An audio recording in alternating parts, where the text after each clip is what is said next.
तिमिरान्धस्य ज्ञानञ्जनशलाकया चक्षुरुन्मीलितं येन तस्मै श्रीगुरुवे नमः।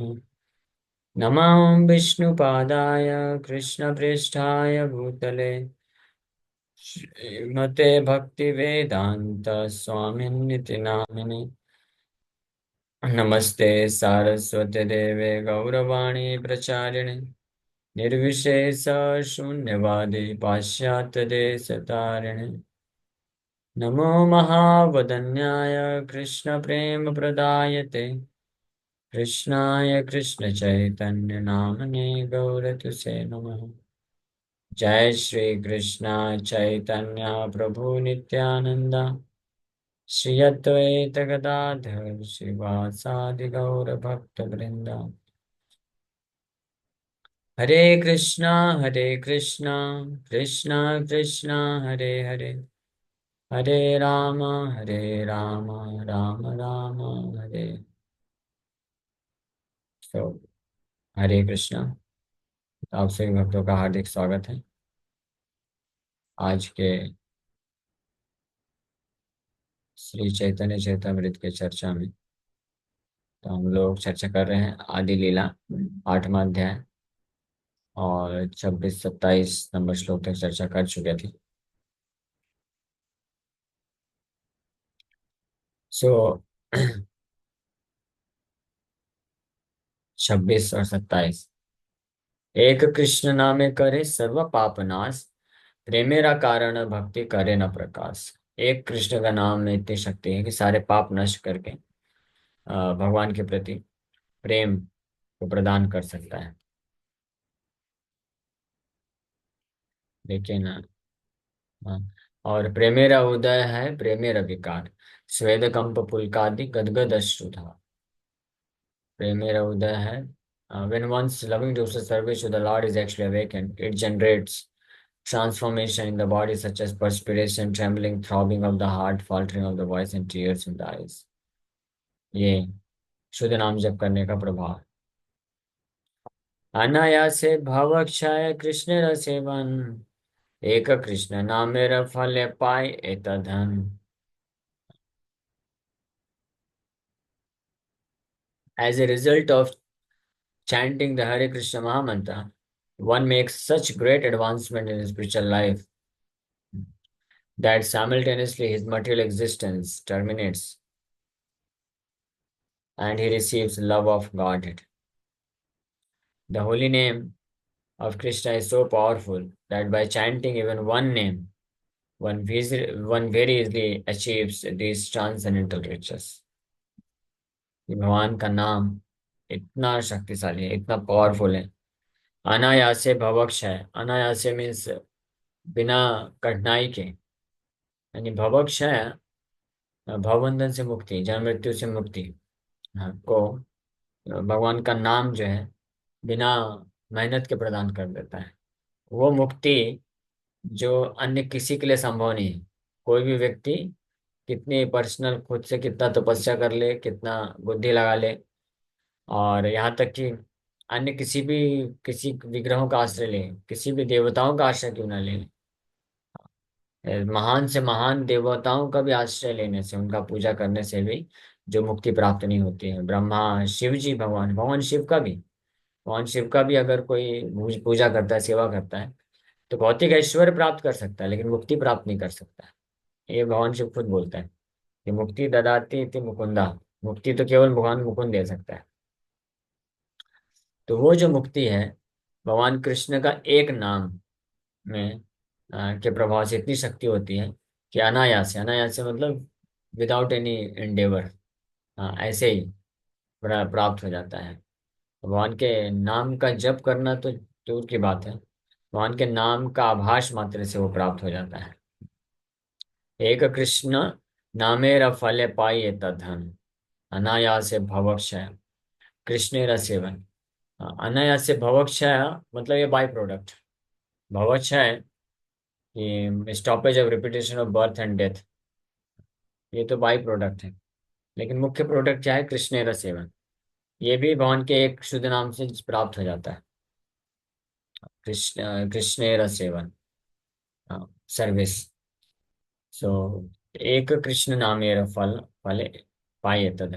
तो यहाँ एक कृष्ण नामेर फल मतलब ये समझना चाहिए कि नाम की बात की जा रही, कृष्ण नाम यानी कृष्ण के वास्तविक नाम की बात की जा रही है, जिसको प्योर होली नेम या शुद्ध नाम बोला जाता है ना। शास्त्रों में कहीं भी जब हरिनाम जप करने का महिमा आया है या किसी वैष्णव के बारे में बताया गया कि वैष्णव ऐसे होते हैं, है ना, तो वहाँ पे एक्चुअल वैष्णव या एक्चुअल नाम की बात की गई, वास्तविक नाम या वास्तविक वैष्णव की बात की गई। इसलिए शास्त्रों में जब भक्त के बारे में बात की जाए, वैष्णव के बारे में बात की जाए, तो वो शुद्ध वैष्णव या शुद्ध भक्त की बात होती है। गीता में भगवान कई जगह बोलते हैं समय भक्ता प्रिया, या ऐसा भक्त मेरे को बहुत प्रिय है। हम लोग हम लोग अभी प्रयास कर रहे हैं, we are trying to become devotees, we are trying. इसलिए हम लोग जैसे नाम होता है, नाम अपराध नामाभास, उसी तरह से जो भक्त बनने का प्रयास कर रहे हैं वो भक्ताभास है। भक्ताभास reflection of the devotee, they appear to be devotee. भक्त आभास है, लेकिन अगर अपराध करेंगे तो भक्त अपराध भी बोल सकते हैं कि भक्त नहीं है वास्तविक रूप में, बट भक्त बनना मतलब शुद्ध भक्त। और इसी तरह ऐसे भक्ताभास के द्वारा जो सेवा की जाती है वो सेवा भाग से होता है। और या जो ऐसा भक्ति की जाती है उसको भक्ति आभास बोलते हैं, भक्ति का आभास होता है, सेवा का आभास मात्र है। और नामाभास, ऐसे भक्त लोग जो जप करते हैं उसको नामाभास बोलते हैं। ऑलरेडी हम लोग चर्चा किए थे नाम चिंतामणि में, कुछ अध्याय पहले हरिदास ठाकुर इसका वर्णन कर चुके हैं ऑलरेडी, कि जो जो भक्ताभास है यानी one who is not a pure devotee, जो शुद्ध भक्त नहीं है, शुद्ध भक्त का बस ही is trying to become a devotee still अनर्थस, जिसके हृदय में अभी भी अज्ञानता और अनर्थ विद्यमान है, तो वो भक्त आभास कहलाता है। और वो प्रयास कर रहा है भक्त बनने का, शुद्ध भक्त बनने का। तो ऐसे भक्त के द्वारा जो सेवा किया जाता है वो वास्तविक सेवा नहीं, सेवा का आभास होता है, reflection of the emotional service. और जो नाम जब किया जाता है उसको नामाभास बोला जाता है, not actual name but reflection of the holy name. वो बोल सकते हैं, लेकिन उसमें भी इतनी शक्ति है कि उससे भी बहुत लाभ मिलता है। ऐसे भक्ताभास या सेवाभास या नामाभास के बल पे व्यक्ति क्या प्राप्त करता है, मुक्ति तक की स्थिति प्राप्त कर लेता है। जैसे उदाहरण के लिए दिया गया है, शुद्ध नाम को सूर्य से कंपेयर किया जाता है। सूर्य, वैसे भी कविराज गोस्वामी चैतन्य चैतन्य में बोलते हैं, कृष्ण सूर्य सम है माया अंधकार। कृष्ण सूर्य के समान है, माया है अंधकार। माया इज डार्कनेस, इग्नोरेंस, माया अंधकार। तो ऐसे सूर्य सम कृष्ण, जैसे सूर्य होता है तो सूर्य के डायरेक्ट अगर सामने कोई आता है तो वो सूर्य का रोशनी और ऊष्मा दोनों को प्राप्त कर सकता है। लेकिन अगर कोई डायरेक्ट नहीं है, घर के अंदर है, तो सूर्य के किरणों का आभास प्राप्त करता है, और उस आभास के कारण उसके घर पे जो होती है रोशनी विद्यमान हो जाती है, उजाला होने लग जाता है। तो जो उजाला दिखता है वो सूर्य के आभास से मिलता है। सूर्य की रोशनी वास्तविक रूप में आ नहीं रही है, लेकिन आभास मात्र से व्यक्ति अ, उजाले को अनुभव करता है, अंधकार चला जाता है, लेकिन रोशनी और उष्मा हीट नहीं प्राप्त कर सकता है, जो एक्चुअल सूर्य का इफेक्ट है, वास्तविक रूप से सूर्य का जो प्रभाव है। उसी प्रकार से कृष्ण के नाम का जो वास्तविक प्रभाव है, यानी शुद्ध नाम वास्तविक अगर हृदय में शुद्ध हरि नाम रूपी सूर्य अगर प्रकाशित हो गया है, तो उसके प्रभाव से क्या होगा, एक शुद्ध नाम से अनायास से जो है भवक्षय तो ऐसे ही निकल जाएगा। उसको कृष्णेर सेवन, कृष्ण के चरण कमल में सेवा प्राप्त हो जाएगी, यानी प्रेम प्राप्त हो जाएगा। एक कृष्ण नाम मेरा फल पाए इतना धन, इतना धन एक कृष्ण नाम में ही मिल जाता है। तो एक्चुअल धन है कृष्णेर सेवन, अब बाई प्रोडक्ट बोनस बोल सकते हैं, या गिफ्ट के रूप में भवक्षय मिल जाता, अनायास होगी इमीडिएटली। और नामाभास का जो अ, मुख्य प्रोडक्ट होता है वो मुक्ति हो जाता है। अनामा अपराध का एक्चुअल प्रोडक्ट क्या होता है, मिलता है, वो है इस भौतिक संसार में लाभ ऐश्वर्य। सोचिए कितना। और इसीलिए ये, इसलिए हर व्यक्ति को केवल हरिनाम जप करना चाहिए और कुछ करने की आवश्यकता नहीं। कोई अगर ये सोचता है कि मैं तो योग्य नहीं हूँ, मैं तो बहुत पतित हूँ, मेरे इतने अनर्थ हैं, पता नहीं हम कब शुद्ध नाम जप कर पाएंगे नहीं कर पाएंगे। हाँ, तो उनके लिए भी बहुत इनकरेजमेंट। अगर कोई व्यक्ति, क्योंकि इस भौतिक संसार में रह करके कुछ व्यक्ति प्राप्त करना चाहता है, धन, नेम, फेम, ऐश्वर्य, भौतिक सुख प्राप्त करना चाहता है, तो भौतिक सुख प्राप्त करने के लिए व्यक्ति अलग अलग तरीके अपनाता है। या तो भौतिक रूप से मेहनत करेगा, या फिर वैदिक धर्म का पालन करेगा तो कर्म कांड करेगा। ये दोनों ही तरीके के यहाँ बड़े मेहनत वाले हैं। और इसका कोई खास फल नहीं। लेकिन अगर भगवान के नाम का आश्रय लेगा, तो नाम अपराध भी जप कर रहा है कोई, तो उसको वो पुण्य मिलता है कि भौतिक लाभ मिल जाता है, भौतिक ऐश्वर्य मिल जाता है ऐसे ही। लेकिन साथ में क्या विशेष बात होती है कि नामा अपराध जप करने वाला भक्त भी, जो नामा अपराधी भक्त है, नाम अपराध कर रहा है, उसके बल पे जो भौतिक लाभ प्राप्त करता है, ऐश्वर्य प्राप्त करता है, स्वर्ग प्राप्त करता है। और वहीं कोई दूसरा व्यक्ति है जो कि कर्मकांडी पुण्य करके भौतिक ऐश्वर्य, स्वर्ग इत्यादि प्राप्त करता है, दोनों में बहुत अंतर होता है। तो उस दोनों में से ये श्रेष्ठ है, नामा अपराध करने वाला जो भक्त है वो श्रेष्ठ है। क्यों? क्योंकि उसके हृदय में वो भक्ति सुकृति को भी प्राप्त करेगा। और जैसे ही भक्ति करने का शुभ अवसर मिलेगा, किसी वैष्णव के संपर्क में आएगा, तो इमीडिएटली वो शुद्ध भक्त बन सकता है। ये हमेशा चांस रहेगा उसका, और भाव बंधन से मुक्त हो सकता है पूरी तरीके से, और कृष्ण के प्रति प्रेम विकसित कर सकता है। वहीं दूसरी ओर, जो भक्ति सुकृति नहीं विकसित किया है, लेकिन कर्मकांडी कार्य करके पुण्य प्राप्त करके ऐश्वर्य पाया है, स्वर्ग पाया है, तो उसका कोई गारंटी नहीं है कि वो शुद्ध भक्तों के संग में आने के लिए प्रेरित होगा, और कृष्ण के प्रति जो है प्रेम और भक्ति को प्राप्त कर सकेगा। ये एक बहुत बड़ा अंतर है। इसलिए हम लोग देखते हैं इस संसार में भी कई लोग बहुत धनी व्यक्ति होते हैं, उसमें से कुछ लोग भक्ति के प्रति रिसेप्टिव हो जाते हैं ऑटोमेटिकली। हाँ, क्यों? क्योंकि उन्होंने जो ऐश्वर्य प्राप्त किया, धन प्राप्त किया है, उनके पूर्व जन्म के ये भक्त्या अपराध, भक्त्याभास या नामापराध नामाभास के बल पे प्राप्त किया है।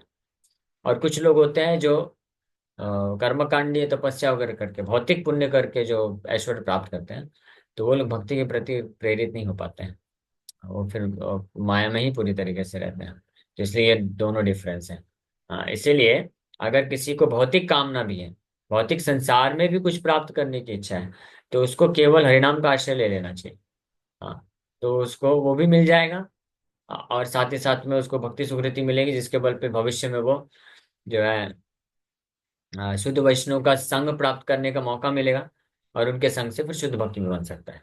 ये एक बहुत महान इसका रिजल्ट है। इसीलिए भागवत में सुखदेव गोस्वामी बहुत जोर देकर बोलते हैं, अकामो सर्व कामो व मोक्ष कामो उदारधि तीव्रेण भक्ति योगेन यजेत पर पुरुषम परम।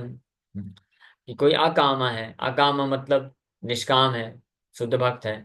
अकामो सर्व कामो व, और किसी के हृदय में बहुत सारी कामनाएं हैं, सब कुछ प्राप्त करना चाहता है इस भौतिक संसार में। हाँ, अकामो सर्व कामो वा, या मोक्ष कामी है, यानी मायावादी है, ज्ञानी है, हाँ, निवृत्ति मार्ग में है, ज्ञान मार्ग में है, तो वो है। तो ये तीनों कैटेगरी के लोगों के लिए सुखदेव गोस्वामी क्या बोल रहे हैं, अगर ये तीनों कैटेगरी की कैसी व्यवस्था की, बोले उदार थी, जो वास्तविक रूप में जिनका बुद्धि जो है मैग्नेनिमस है, उदार है, या बुद्धिमान बोले सरल भाषा में, कि जो स्पष्ट बुद्धि वाले हैं, अगर एक्चुअली में बुद्धिमान है, तो उनको क्या करना चाहिए, यजेत पुरुषम परम, परम पुरुष भगवान कृष्ण का पूजा ही करना चाहिए, मात्र उन्हीं का सेवा करना चाहिए, और कुछ करने की आवश्यकता नहीं है। तो फिर कोई बोलेगा कि अरे सुखदेव गोस्वामी इतना जोर दे करके यजेत पुरुषम परम बोल रहे हैं, तो चाहे उसकी भौतिक इच्छा हो, आध्यात्मिक इच्छा हो, या कोई भी इच्छा हो, तो करना चाहिए। तो फिर वेद व्यास जी इतने सारे कर्मकांडी शास्त्र क्यों लिखे हैं? उनको नहीं पता था क्या ये बात? नहीं, पता तो था। क्यों लिखे हैं? क्योंकि उनको मालूम है सब लोग उदार ही नहीं रहेंगे ना, सबके पास इतना स्पष्ट बुद्धि नहीं रहेगा। हाँ, उनको जरूरत पड़ेगा, वो ये सब चीज करना चाहेंगे, इसलिए उनके लाभ के लिए दिए हैं ये सारी चीजें भी। बट अदरवाइज जरूरत नहीं है। ऐसा नहीं है कि केवल जो हरिनाम का जप या भगवान की भक्ति, भगवान नारायण कृष्ण की भक्ति जो है केवल उनके लिए है, या तो जो पूरी तरह से पूरी तरह से कलमश से मुक्त हैं, या उनके लिए है जो पूरी तरह से भौतिक इच्छा से मुक्त होकर के कृष्ण के प्रति प्रेम प्राप्त करने की इच्छा रखते हैं, उनके लिए ही भागवत, ऐसा नहीं। ये भागवत जो है, भागवत मार्ग, ये सबके लिए। अगर जो शुद्ध भक्त है, वो उसके लिए तो वो तो रिलीज करता है, आस्वादन करता है, भगवान के साथ डायरेक्ट उसका आदान प्रदान होता है।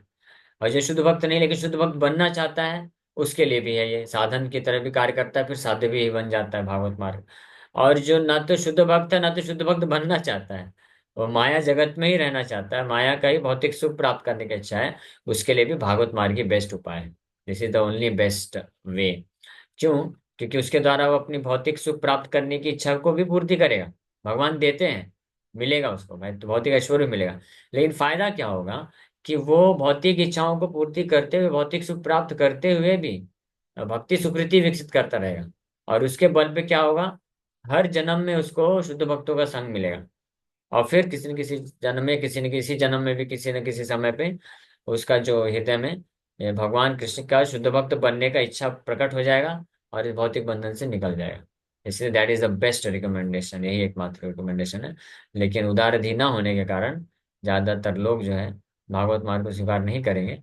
तो उनके लिए फिर अलग अलग कर्मकांडीय व्रत इत्यादि, अलग अलग देवताओं का पूजा वगैरह, ये सब प्रोविजन भी दिया गया है, ताकि वो लोग जो है पाप न करें, कम से कम पाप से बचे रहें, पुण्य में लगे रहें। तो पुण्य में करते रहेंगे तो मनुष्य जीवन मिलता रहेगा, और कम से कम देवताओं के माध्यम से समर्पण तो कर रहे हैं, इनडायरेक्टली भगवान को समर्पण कर रहे हैं। तो इस उद्देश्य से वो सब भी मार्ग दिए गए हैं। बट अदरवाइज ये कृष्ण नाम है, कृष्ण नाम अपने आप में सफिशिएंट है हर प्रकार के व्यक्ति की हर इच्छाओं को पूर्ति करने के लिए। तो एक कृष्ण नाम मेरा फल है, पाइए तद है। तो कृष्ण, लेकिन कृष्ण का वास्तविक नाम का जो फल है, वो इस प्रकार से यहाँ पे वर्णन किया गया है। One makes such great advancement in spiritual life, such great advancement in spiritual life, that simultaneously his material existence terminates or receives love of God. हे न कृष्ण नाम जदि लय बहुबार, तबु जदि प्रेम नहे नहे अश्रुधार, तबे जानी अपराध ताहाते प्रचुर, कृष्ण नाम बीजता है न करे अंकुर। अब देखिए, ये बहुत ही अ, हमारी असलियत को सामने प्रकट कर रहे हैं श्री कृष्णदास कविराज गोस्वामी। हाँ, हमारी क्या स्थिति है, हमारी जो बोलते हैं फॉलन कंडीशन, बड़ी पतित हमारी स्थिति को वर्णन कर रहे हैं। एक कृष्ण नाम का फल बताया भी दो तीन श्लोकों में, पहले ही बताया प्रेमे उदय। हाँ, एक कृष्ण नामे करे सर्व पाप नाश, एक कृष्ण नाम से सारे पाप का नाश हो जाता है। प्रेम का कारण बन के भक्ति का प्रकाश करता है नाम भगवान का।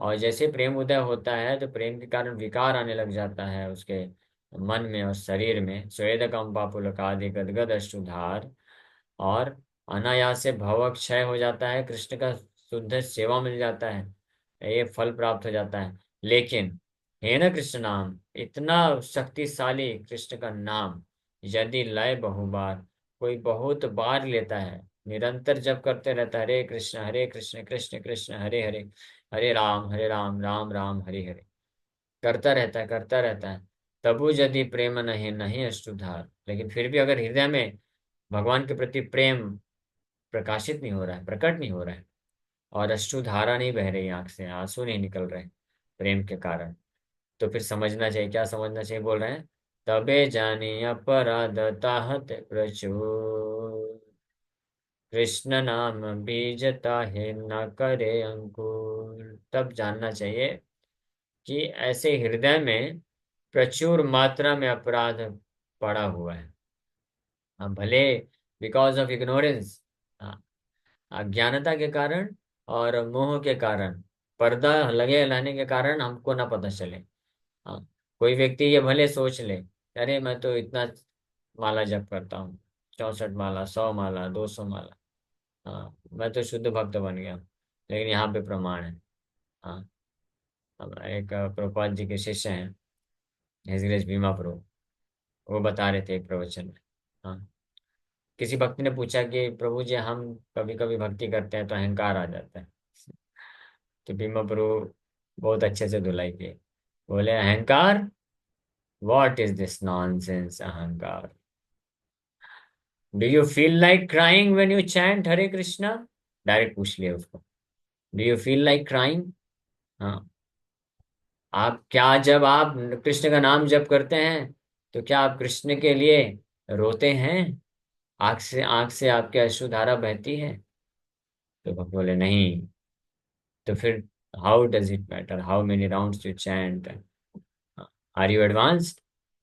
हाँ, इससे क्या फर्क पड़ता है फिर आप कितना जप करते हैं? 16 माला ही छोड़िए, 64 माला, 100 माला, कितना भी जप करते हैं, तो भगवान के लिए अगर आप रो नहीं पा रहे हैं, इसका मतलब आप जो है अभी शुद्ध भक्त नहीं है। अभी आप बहुत सारा हृदय में प्रचुर मात्रा में अनर्थ है। तो विनम्रता पूर्वक इसको स्वीकार करके हमको निरंतर विनम्र बन करके बड़े दैन्य भाव में भगवान के नाम का जप करते रहना चाहिए। और किसी से, किसी भी भक्त को, भक्त तो छोड़िए, किसी भी व्यक्ति को के प्रति अपराध नहीं करना चाहिए, अहंकार शो नहीं करना चाहिए, किसी के को धोखा देने का प्रयास नहीं करना चाहिए, किसी को नीचा दिखाने का प्रयास नहीं करना चाहिए। हम जो, मैं अगर खुद ही इतना नीच हूँ तो अन्य किसी को कैसे नीचा दिखा सकता हूँ? किसी के साथ आर्गुमेंट करने का प्रयास नहीं करना चाहिए। ये सब कौन करेगा? जिसको लगेगा कि मैं कुछ हूँ। हाँ, जो जानेगा कि मेरी क्या अवस्था है, मैं इतना नाम जप कर रहा हूँ, इतना सब कुछ कर रहा हूँ, फिर भी भगवान के लिए रो नहीं पा रहा हूँ, फिर भी भगवान के प्रति प्रेम का भाव उत्पन्न नहीं हो रहा है। ये कैसा हृदय है? बिल्कुल पत्थर की तरह कठोर हृदय है। इसमें कितने सारे अनर्थ हैं, यानी कि यहाँ पे कविराज गोस्वामी बोल रहे हैं, ताबे जानी अपराध है प्रचुर, हायत प्रचुर। थोड़ा बहुत अपराध होता तो चल जाता, बोल रहे हैं प्रचुर मात्रा में, सफिशिएंट क्वांटिटी में अपराध है। हाँ।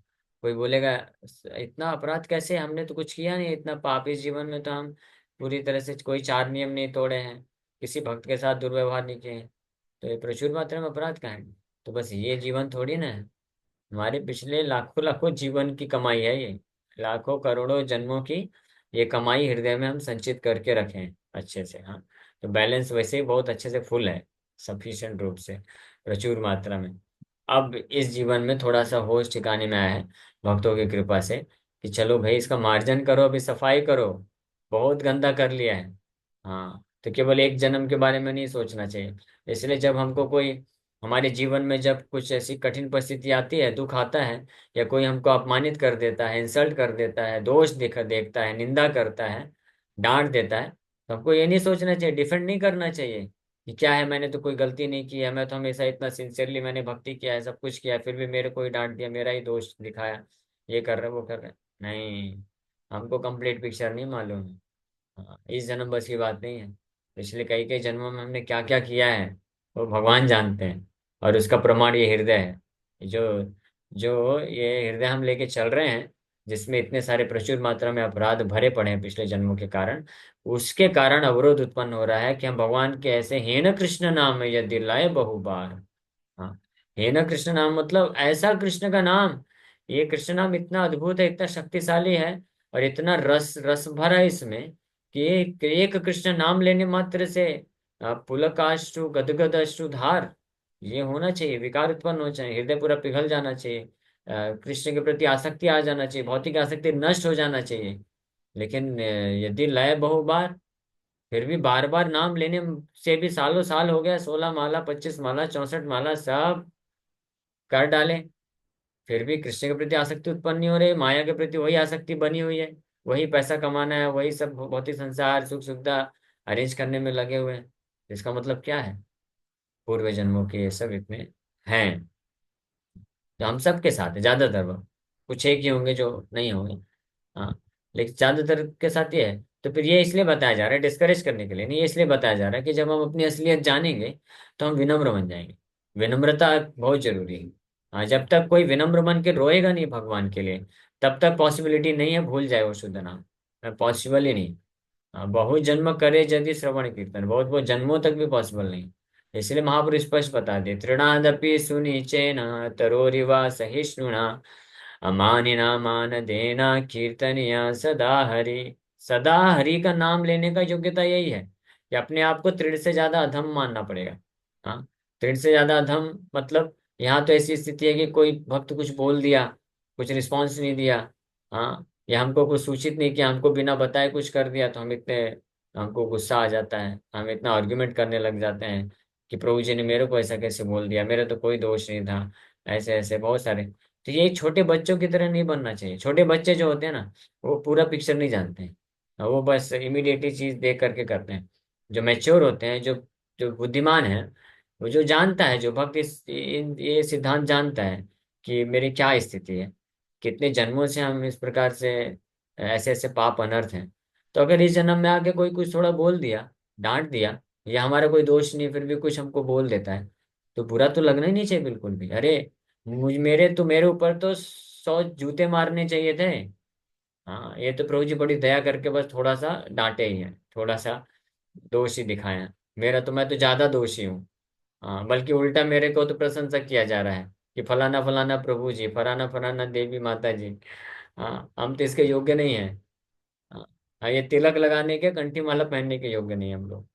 ले हम वी आर प्रैक्टिसिंग डिवोटीज, लेकिन आचार्यों की बड़ी कृपा है, प्रभुपाद जी की विशेष कृपा है कि हमको दिए हैं, मौका दिए हैं। चलो okay, you are not qualified, but I am giving you the qualification, now you become qualified. ये लो, मैं योग्यता देता हूँ, पहन लो तिलक, पहन लो कंठी माला। हाँ, हाँ, और बनो वैष्णव जैसे, दिखो, कम से कम दिखो तो सही, लेकिन करो, अपने आप को हमेशा विनम्र समझो। प्रभुपाद जी एक लेक्चर में बोलते हैं कि by the mercy of Lord Chaitanya Mahaprabhu, लेकिन एक्चुअली में प्रभुपाद जी की mercy, by the mercy of Srila Prabhupada, but Prabhupada ji बोल रहे हैं तो अपने आप को कभी क्रेडिट नहीं लेते हैं। प्रभुपाद जी बोले bye the mercy of the Lord all of you have become elevated in spiritual conscious. अपने शिष्यों को एड्रेस करते हुए प्रभुपाद जी बोल रहे थे कि भगवान की कृपा से आप सब जो है एडवांसमेंट कर गए हैं, उन्नत बन चुके हैं, और इतने सुंदर भक्त बन रहे हैं। हाँ, but never ever become proud of your spiritual advancement. कभी अपने आध्यात्मिक प्रगति के लिए अहंकार मत करना। हाँ, always think yourself that you are very very fallen. हमेशा सोचो कि आप बहुत पतित हो। भाई सोचने वाली बात नहीं है, दिस इज अ फैक्ट। तो हमको ये हमेशा जानना चाहिए। लेकिन गुरु और वैष्णव और प्रभुपाद जी की कृपा से हमको ये मौका दे दिया गया है कि चलो ठीक है, आप भी वैष्णव जैसे देखो, वैष्णव बनो। हाँ, तो इसलिए इस बात को जो हमेशा स्मरण करेगा, तो वो कभी विचलित नहीं होगा, और शुद्ध भक्ति मार्ग में वो प्रगति कर सकेगा। तो खैर, समय हो गया। इन दो पैर पे कल हम लोग और चर्चा करेंगे। तबे जानिए अपराध ताहाते प्रचुर, कृष्ण नाम विजेता है न करे हमको। If one chants the exalted holy name of the Lord again and yet his love for the Supreme Lord does not develop and tears do not appear in his eyes, it is evident that because of his offenses in chanting the seed of the holy name of Krishna does not sprout. लेकिन do not worry, आज का lecture थोड़ा discouraging हो सकता है, लेकिन कल आएगा। कल एक बहुत होप गिविंग आशा की किरण हमको प्रदान करते हैं कविराज गोस्वामी। बोलते हैं चैतन्य नित्यानंद नहीं ये सब विचार, नाम लेते प्रेम देना वहे अश्रुधार। लेकिन गौरांग महाप्रभु नित्यानंद प्रभु हमारा होप यही है। Our only hope is mercy of Lord Shri Chaitanya Mahaprabhu Nityananda Prabhu through guru shishya परंपरा।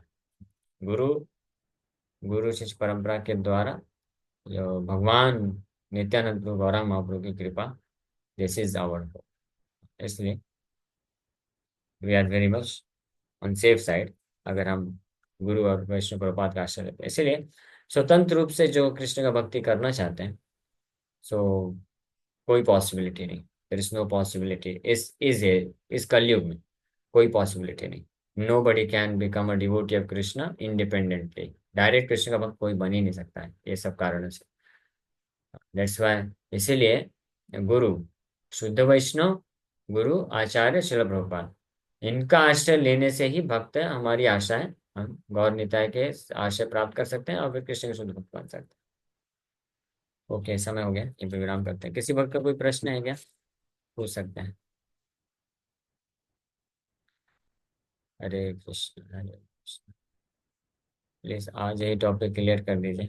अरे, आज तो समय हो गया है, तो कल क्लियर करेंगे, सस्पेंस रहना चाहिए। कल भी आइए आप लोग, वैसे तो आते ही हैं आप। कल इसके बारे में पूरा और चर्चा करें। और कोई प्रश्न है। हरे कृष्ण। श्रद्धा बहुत अच्छी थी पर मैं ढंग से नहीं सुन पाई हूँ। आज का लेक्चर जो सुना है दोबारा से तो कैसे होगा? यूट्यूब में चैनल है, और ये लेक्चर पता नहीं एक दो दिन में 2-3 दिन में अपलोड हो जाएगा। यूट्यूब का चैनल है, कोई वक्त